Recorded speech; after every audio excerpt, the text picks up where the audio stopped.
وعلى آل محمد كما صليت على إبراهيم وعلى آل إبراهيم إنك حميد مجيد اللهم بارك على محمد وعلى آل محمد كما باركت على إبراهيم وعلى آل إبراهيم إنك حميد مجيد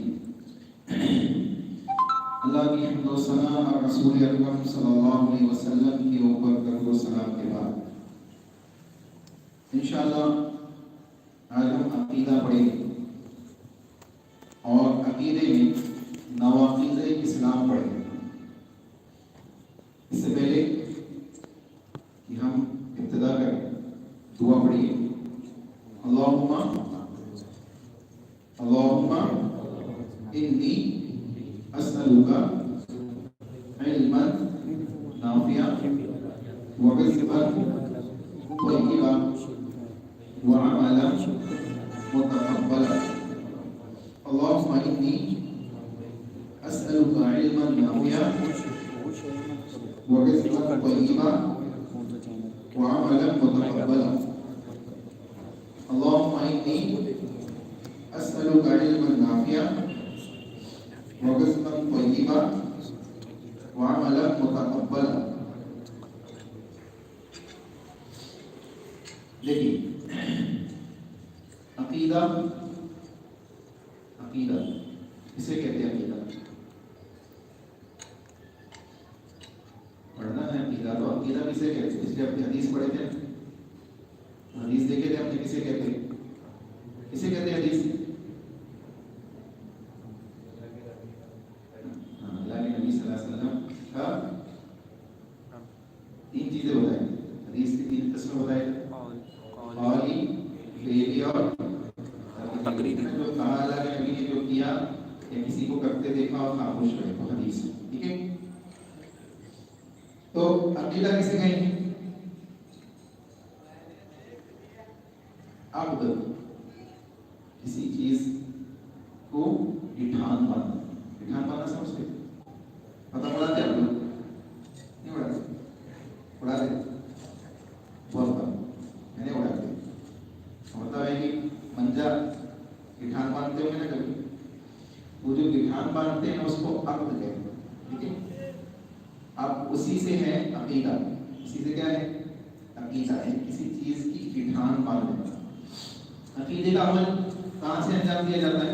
جسم کے کون سے حصے سے؟ دل سے، ہے نا؟ عقیدہ دل پہ بنتا ہے۔ کسی چیز کے سلسلے میں اپنے دل میں گرہ باندھ لینا، گٹھان باندھ لینے کو کیا کہتے ہیں؟ عقیدہ کہتے ہیں۔ یعنی کسی چیز کے سلسلے میں اعتقاد کر لیا، یہ کام کروں گا تو ایسا ہوگا۔ جیسے مشرکین کیا کرتے تھے، جب سفر پہ نکلتے تو پرندہ اڑا دیتے، اور اگر وہ پرندہ سیدھی جانی جاتا تو عقیدہ یہ ہوتا کہ سفر پہ نکلنا چاہیے، اچھا مانے، اچھا موقع ہے، اچھا وقت ہے، نکل جانا چاہیے، موقع تو اچھا ہے نا؟ اسی طریقے سے وہ پرندہ اگر لیفٹ جانے مڑتا تو کہتے ہیں نہیں ابھی وقت اچھا نہیں ہے، ابھی نہیں نکلنا چاہیے، ابھی نکلیں گے تو کیا ہوگا؟ نقصان ہو جائے گا، سفر پہ مصیبت آ جائے گی۔ تو یہ جو آپ کے دل کے تھاٹس، اس کو آپ کہہ سکتے ہیں دل کی سوچ، دل کا گمان، دل کا اعتقاد ہے، اس کو عقیدہ کہا جائے گا۔ اس کو عقیدہ کہا جائے گا کہ کسی چیز کے سلسلے میں آپ نے ایک ذہن بنا لیا ہے کہ یہ کام کیا جائے گا تو ایسا ہوگا۔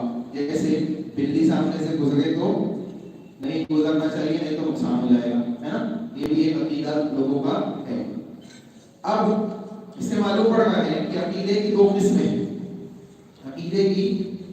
عقیدے کو ہم دو طریقے سے تقسیم کر سکتے ہیں، ایک صحیح عقیدہ اور ایک صحیح کا اپوزٹ کیا ہوگا؟ غلط عقیدہ۔ تو ہم کو کیا سیکھنا ہے؟ صحیح سیکھنا ہے اور غلط کو سمجھنا ہے تاکہ ہم اس سے بچ جائے، ٹھیک ہے؟ اب دیکھیں عقیدے میں جو ٹاپک ہے وہ آپ کے سلیبس کا، وہ ہے نواقض اسلام۔ کیا ہے؟ نواقض اسلام۔ نواقض کا کیا مطلب ہوتا ہے؟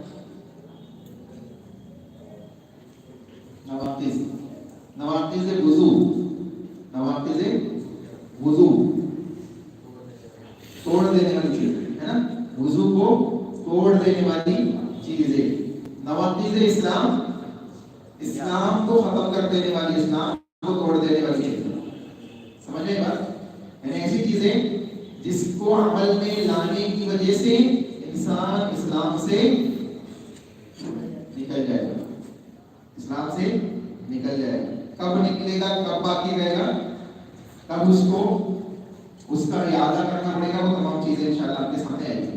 کہ گئے نواقض ایمان، نواقض اسلام میں سب سے پہلا جو اس کی سب سے پہلی جو قسم ہے وہ ہے کفر.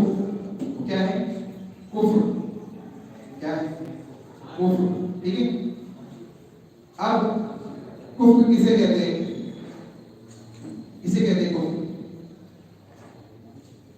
کسی چیز کو چھپا لینے کو، کسی چیز کو ڈھانپ لینے کو کفر کہتے ہیں. لغت میں کفر کسے کہتے ہیں؟ کسی چیز کو چھپا لینے، کسی چیز کو ڈھانپ لینے کو کفر کہا جاتا ہے. ٹھیک ہے. ایک اور معنی میں کفر کتاب اللہ کے اندر ذکر کیا گیا ہے، وہ ہے اللہ کی ناشکری کے معنی. اللہ کی ناشکری کے معنی میں بھی کفر کا استعمال ہوا ہے. ٹھیک ہے. بہرحال وہ الگ ٹاپک ہے، بات آئے گی تو انشاءاللہ آپ کے سامنے رکھی جائے گی. لغت میں کسے کہتے ہیں؟ چھپانے کو اور ڈھانپ لینے کو. ٹھیک ہے. اچھا، اصطلاح شریعت میں جب آپ سے کہا جائے، ایگزام میں آپ سے پوچھا جائے کہ اصطلاحی معنی کیا ہے، اصطلاحی معنی کا مطلب یہ ہوتا ہے کہ اصطلاحی اسلام میں، اصطلاحی شریعت میں اس کو کیا کہا جاتا ہے. ٹھیک ہے. اب اصطلاحی شریعت میں کسے کیا کہا جاتا ہے، اس کا کیا مطلب ہوگا. ایک تو ہو گیا چھپانا، آپ لینا، کسی بھی چیز کو آپ چھپاؤ گے لغوی اعتبار سے، ڈکشنری کے اعتبار سے اس کو آپ کفر کہہ سکتے ہو، اس کو آپ کفر کہہ سکتے ہو. لیکن اگر شریعت کے نقطہ نظر سے اس کو دیکھا جائے گا، شریعت کے نقطہ نظر سے کسی چیز کو کفر کہا جائے گا تو اس کا کیا مطلب ہونا چاہیے، اس کا کیا مطلب ہونا چاہیے، اس کو سمجھیں.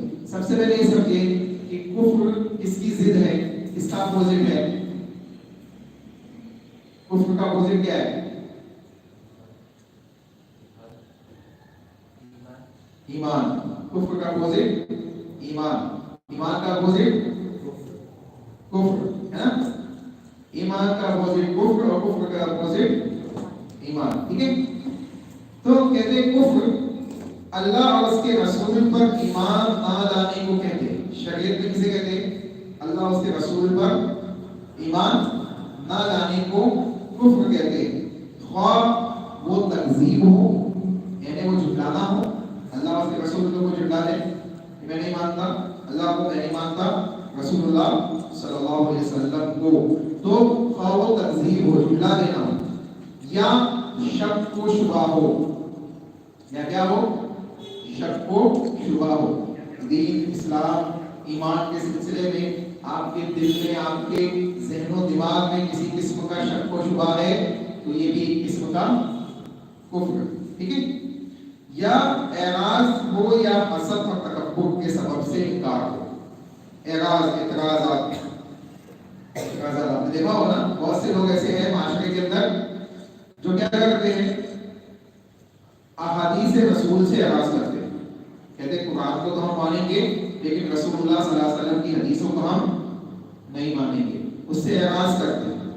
اسی طریقے سے حسد اور تکبر کی بنا پہ کوئی نہ مانے، کوئی نہ مانے حسد اور تکبر کی بنا پہ. ابو جہل جیسے مثال کے طور، ابو جہل بہترین مثال. ابو جہل کا معاملہ کیا ہے، آپ کے سامنے بہترین مثال ہے. ابو جہل کو معلوم تھا اللہ کے نبی صلی اللہ علیہ وسلم کیا ہے، نبی ہے، سچے نبی ہے، جو دین لائے، سچا دین لائے ہے، سب باتوں کو مان رہا تھا. لیکن اس نے کیا کہا، مذہب میں اہل سیرت نے لکھا ہے کہ نسب و نسب کے اعتبار سے ہمارا نسب اللہ کے نبی صلی اللہ علیہ وسلم کا نسب کیا ہے، یکساں. انہوں نے حاجیوں کو پانی پلایا، ہم نے بھی حاجی کو کھانا کھلایا، پانی پلایا، حاجیوں کی خدمت ہم نے بھی. وہ سخاوت میں آگے بڑھے، ان کے خاندان والے، ہمارے خاندان والے بھی سخاوت میں آگے بڑھے. یعنی ہر چیز میں ہم کے کیا تھے، ہم پلہ تھے، برابر تھے. لیکن ایک شخص ان میں سے کھڑا ہوا اور کہنے لگا کہ میں نبی ہوں.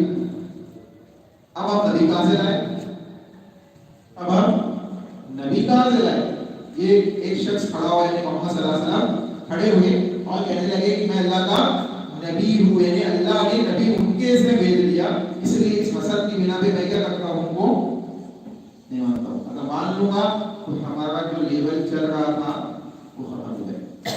ابو جہل سب کچھ جانتا تھا لیکن اس نے اللہ کے نبی صلی اللہ علیہ وسلم کے اوپر ایمان نہیں لایا، حسد کی بنا پہ، تکبر کی بنا پہ، کبر و گھمنڈ کی بنا پہ۔ تو کہا گیا ہے کہ تکبر اور حسد کی بنا پہ ہی انکار کیوں نہ ہو، اگر کوئی انکار تکبر اور حسد کی بنا پہ بھی ہے تو وہ کفر ہے۔ جیسے اگر کوئی شخص شرک کے اندر مبتلا ہے، شرکیہ کاموں کے اندر مبتلا ہے، کفریہ کاموں کے اندر مبتلا ہے، آپ اس کو سمجھائیں، آپ اس کو توحید کی دعوت دیں، آپ اس کے سامنے اللہ کی وحدانیت کو واضح کر دیں، اس کو بات سمجھ میں آئے، اس کو بات سمجھ میں آ جائے، لیکن صرف اس بنا پہ کہ اگر میں اس کو مان لوں گا تو میرے انا کا کیا ہوگا، لوگ کیا کہیں گے،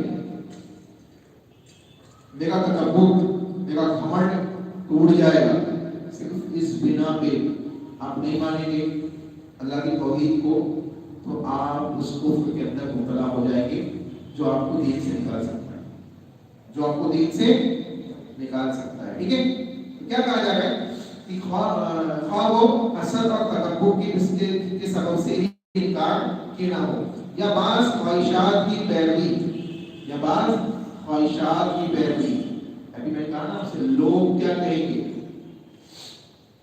اگر ہم توحید کو مان لیں گے تو کیا ہوگا، ہمارے خلاف لوگ ہو جائیں گے، معاشرے والے کیا کہیں گے، دیکھو ان کے ابا دادا پردادا سب اس بات کو مانتے آئے، یہ نئے آ گئے، انہوں نے نیا دین مان لیا۔ اللہ کے نبی کو نہیں کہا لوگوں نے نیا دین لے کے آ گئے، اللہ کے نبی سے کیا کہا، یہ بددین ہو گئے، اللہ کے نبی سے مشرکین نے کیا کہا، یہ بددین ہو گئے، یہ دین سے پھر چکے۔ کیوں؟ کیونکہ انہوں نے توحید پیش کی، انہوں نے اللہ کی وحدانیت پیش کی۔ تو آج بھی لوگ ایسے ہی کہتے ہیں، جب توحید کو ماننے والا اللہ اور اس کے رسول کے فرامین کو ماننے کے لیے بندہ تیار ہوتا ہے، کہتے ہیں کہ دیکھو یہ نئی بات لے آئے، حالانکہ یہ نئی بات نہیں ہے، یہ تو 1450 سال پہلے رسول اللہ صلی اللہ علیہ وسلم نے جو بات پیش کی تھی وہ بات ہے۔ چنانچہ اللہ کے تو چنانچہ کہتے ہیں کہ اپنی خواہشات کی اتباع کی بنا پر بھی کیوں نہ ہو، یعنی اپنے خواہشات کی اتباع کی بنا پر بھی انسان اس کو کیوں نہ چھوڑ دے، توحید کو چھوڑ دے اور کفر کو اپنا لے۔ ٹھیک ہے، بعض خواہشات کی پیروی جو اتباع رسالت سے روکنے والی ہو، رسول اللہ صلی اللہ علیہ وسلم کی لائی ہوئی شریعت سے آپ کو روکنے والی، آپ کو کفر میں مبتلا کر سکتی ہے۔ ٹھیک ہے، اگرچہ جھٹلانے والا کفر میں سب سے بڑا ہو۔ اب دیکھیں یہ بک ڈیفینیشن ہے اس کی کفر کی، کس میں، لغوی معنی میں کہ اصطلاحی معنی میں، اصطلاحی معنی میں، اصطلاحی معنی میں کفر کی یہ پوری ڈیفینیشن ہے۔ ایک بار میں ایک ساتھ پڑھ دوں، ایمان، کفر ایمان کی ضد ہے، کہتے ہیں کفر ایمان کی ضد ہے۔ کفر اللہ اور اس کے رسول پر ایمان نہ لانے کو کہتے ہیں، خواہ تکذیب ہو، ایمان نہ لانا خواہ تکذیب ہو یا شک و شبہ کے معنی میں ہو، یا اعراض ہو، یا حسد اور تکبر کے سبب انکار ہو، یا بعض خواہشات کی پیروی کی وجہ سے ہو جو اتباع رسول سے روکنے والی ہو، اگرچہ جھٹلانے والا کفر میں سب سے بڑا ہے۔ ٹھیک ہے، اب دیکھیں یہ تو ہوئی کفر کی ڈیفینیشن، یہ کس چیز کی ڈیفینیشن ہوئی، کفر کی ڈیفینیشن۔ اب اس کو آپ لغوی معنی سے جوڑ کے سمجھ لیں۔ کیا پڑھا ہم نے لغوی معنی، ڈھانپ لینا، چھپا لینا۔ ٹھیک ہے، آپ کے سامنے توحید آ گئی، آپ نے توحید کو سمجھ لیا، وحدانیت کو سمجھ لیا، لیکن آپ کا حسد، آپ کا تکبر، آپ کے ایمان کے خلاف خواہشات، اتباع رسول کے خلاف آپ کا حسد اور بغض آپ کو اس ایمان کو، اس توحید کو قبول کرنے نہیں دے رہا، اس ایمان کو، اس توحید کو قبول کرنے نہیں دے رہا ہے، تو حقیقت میں آپ نے کیا کیا، اس ایمان اور توحید کو اپنے دل میں چھپا لیا،